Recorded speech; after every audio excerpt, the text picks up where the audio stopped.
What people overcomplicate when it comes to selling info products? Everything. The typical infopreneur, they first make an Instagram, they make a YouTube channel, and they start blasting a bunch of content. They're spending so much time in setting up all these crazy VSLs and landing pages and webinars and all this shit. And like, we blew all of these people out of the water with a straight up Calendly link in a bio or description of a YouTube video. This was a couple years ago, and that one Calendly link took us to $400,000 cash collected in a month, right? That's insane. Consistently, month over month. It wasn't just one-off month where we did 400,000. It was like consistent for quite a little while. Could we have maybe squeezed more revenue if we had a more intricate funnel? It's possible, but chances are the team and I would have spent so much time and effort with all the micro optimizations and refinements when it comes to the actual funnel. We wouldn't have had the time and effort to put into what's most important, which in that case was making a video so valuable that it just, people want to pull out their wallet and give us cash right away because they watch that YouTube video and they're like, holy shit, like this is speaking exactly to me. These guys can solve the exact problems that I have right now. Whatever this is, I want in. I think what we did so well with info in the beginning was we focused on what was most important, which was delivering value and then getting results. And when I say delivering value, I mean in the free content that we put out there, the lead magnets, the YouTube videos, things like that. That's where we put all of our effort. And then getting results when we're working with the clients. And those initial results, those initial clients that came through helped us tremendously because, you know, I ended up hiring some of them, bringing them into the business. Some of them created content on behalf of the company, which brought even more leads and more clients. So you can kind of create like a crazy flywheel effect when you focus on the most important things. But I see way too many people overcomplicating an info product business, which is notoriously a very easy business to run. And that's where they go wrong, I would say. My next question would be, what is the difference between content that sells and the one that doesn't? I can speak at great lengths about that, but I'll try to simplify it because we've tried every platform. We've tried like every style of content over the past 5 years.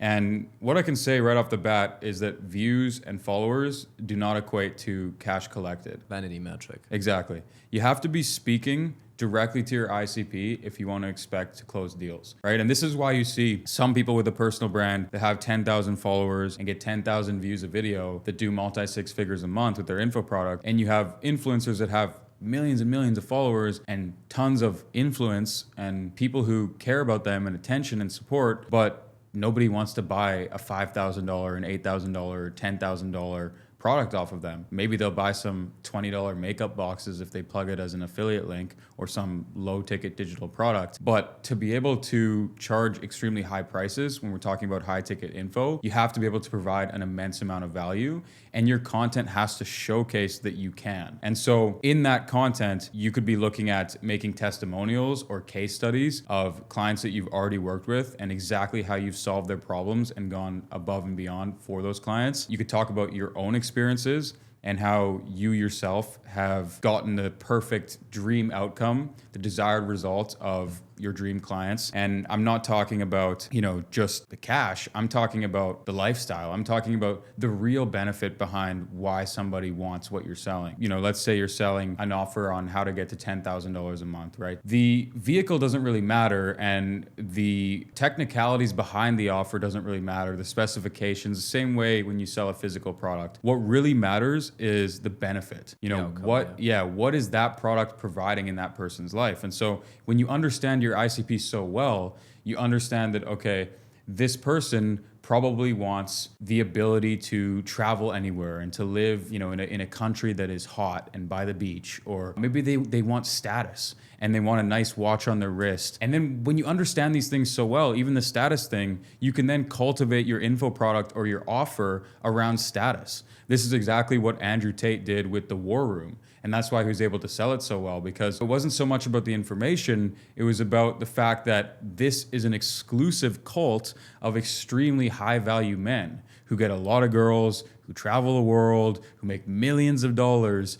And everyone thought, wow, this is you know, the highest tier alpha male group. I like, take my money.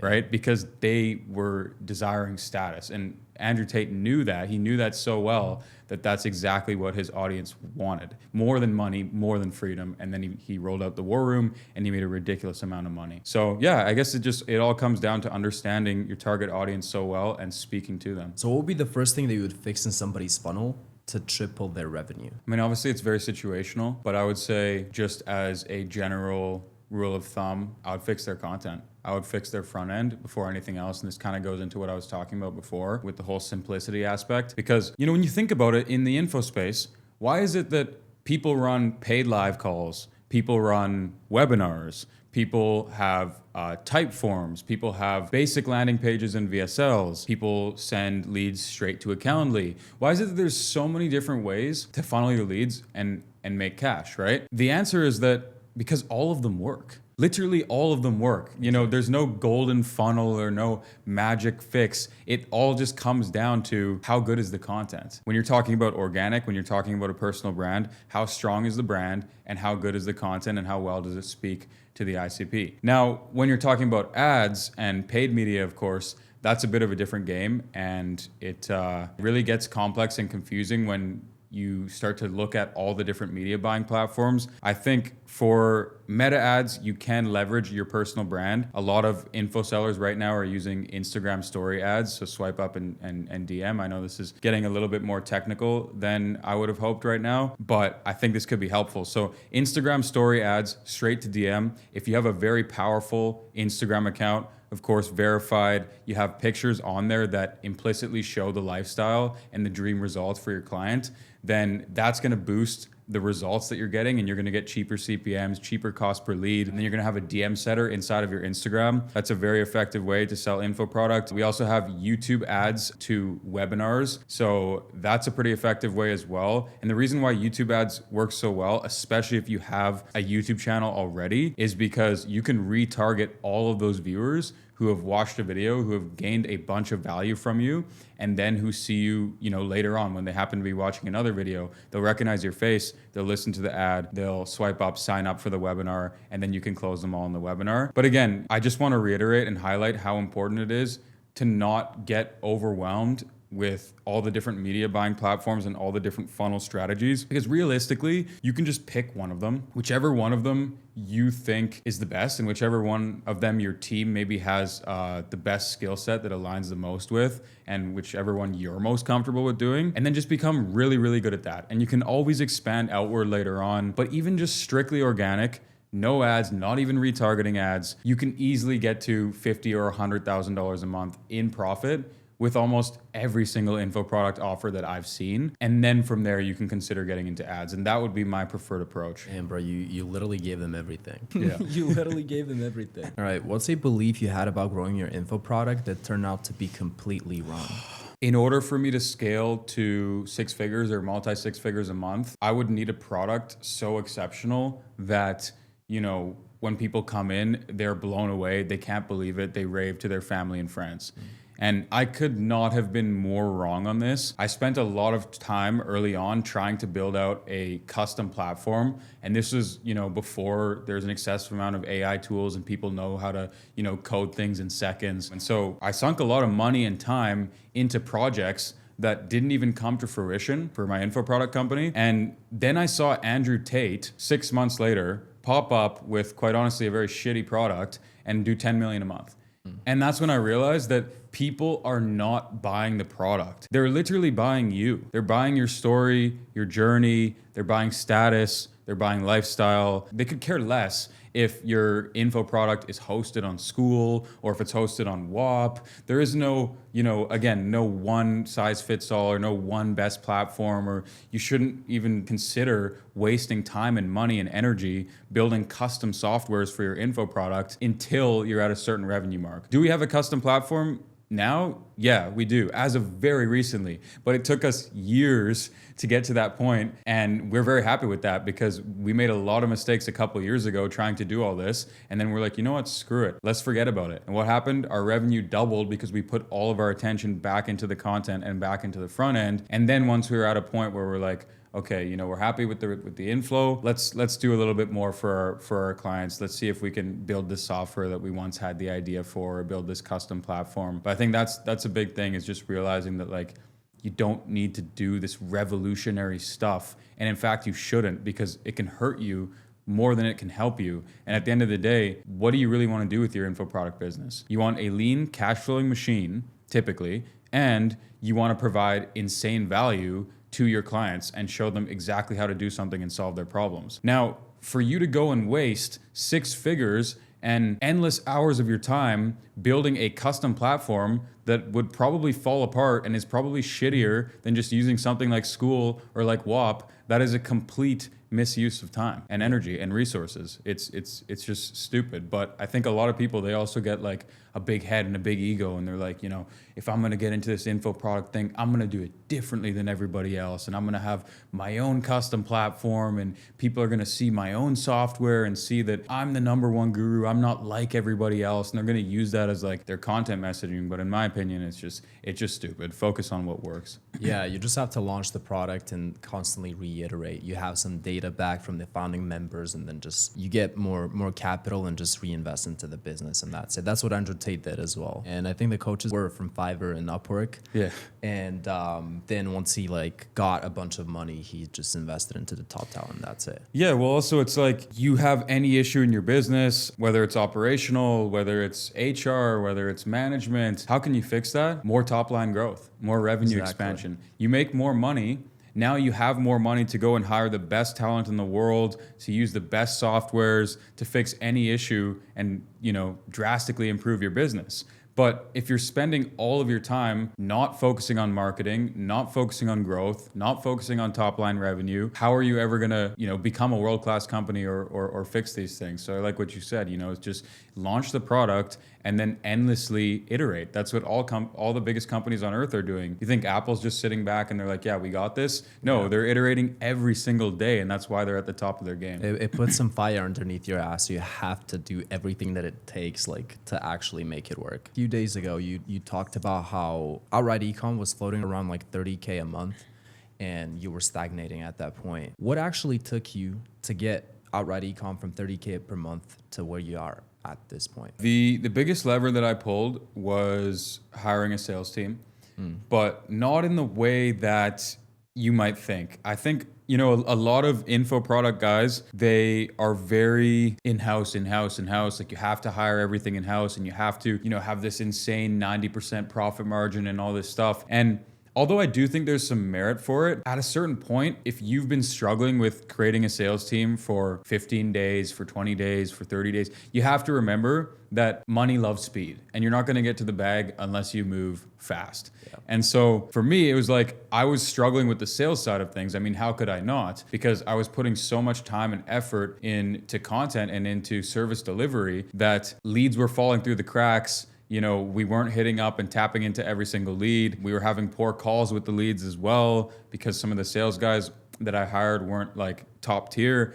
And so when we were around $30,000 to $40,000 a month and sort of struggling at that point, month over month, I was like, you know what? My biggest bottleneck right now is the sales team. What if I just hired an agency? And again, typically I'm a guy that was like everything in-house. That was kind of my belief. But to a certain point, I wish that I had just went with the agency from day one, because again, money loves speed, and I could have skyrocketed my growth, and I later could have built an in-house sales team if I really wanted to, right? Yep. But what ended up happening was within 30 days of working with this sales team, we went from $30,000 a month to over $100,000 a month cash collected within 30 days. And that's when I was like, okay, yeah, I'm keeping these guys, and I don't even care about building an in-house sales team, right? Yeah. And so I think that was the biggest lever that I pulled. And just the lesson there is, don't be afraid to work with an agency, especially if you're trying to move fast.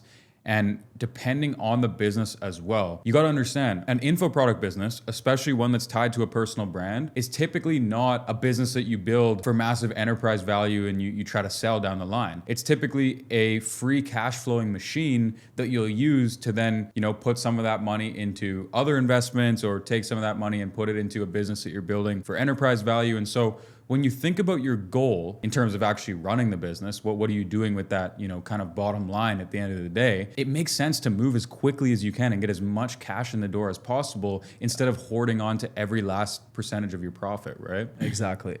I know a lot of people struggle, especially in the info product space, to retain their clients. How do they fix that, and how do they actually extend their LTV? LTV is a big one, especially if you're doing paid ads, because particularly Meta ads, but also Google ads, TikTok ads, the CPMs have been rising year over year. And so big companies, massive corporations are moving more and more marketing budget every single quarter, which is what's driving up the cost of the ads. Now with e-commerce brands, with info product brands, it's not necessarily so much a game of customer acquisition, but it's more became a game of customer retention. It's never more important than today to be focusing on the LTV. And I think in an info product setting, what you can do is you can make a service or an offer super sticky. An example that we do for this is we have an affiliate funnel that's kind of like a lead magnet that brings people in, and then we sell them into the info product later on when they need help. But one thing that we do to keep it so sticky is when they sign up for the affiliates, they're brought into a flow that's basically like 30 or 45 days. And during that flow, they get a new product that's released to them that they can start selling after X amount of days. And so now this person is basically waiting around in our community. I mean, not waiting around because obviously there's video modules and there's stuff for them to do, but they have something to look forward to constantly.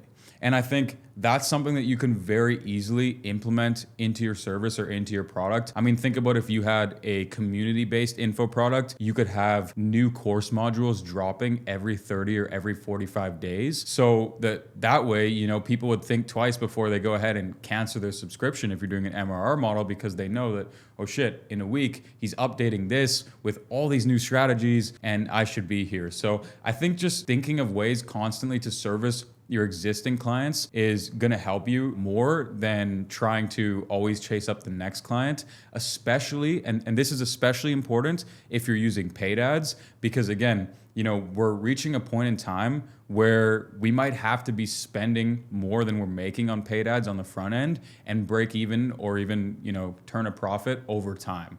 And that's just because of the nature of where we're headed with paid media these days. Low ticket or high ticket?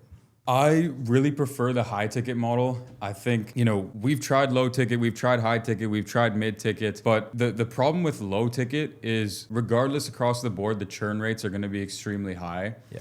Because typically clients that are coming in and they're expecting to have their entire life changed and they're expecting that off of $30 or $50 that they're paying, these aren't the best clients. These aren't the most committed clients versus somebody who comes in and pays you $5,000, $8,000, $10,000. They're in a completely different frame of mind because they've just invested probably, a lot of money where it took them a very long time to make that money. So they're coming into it with a whole different headspace.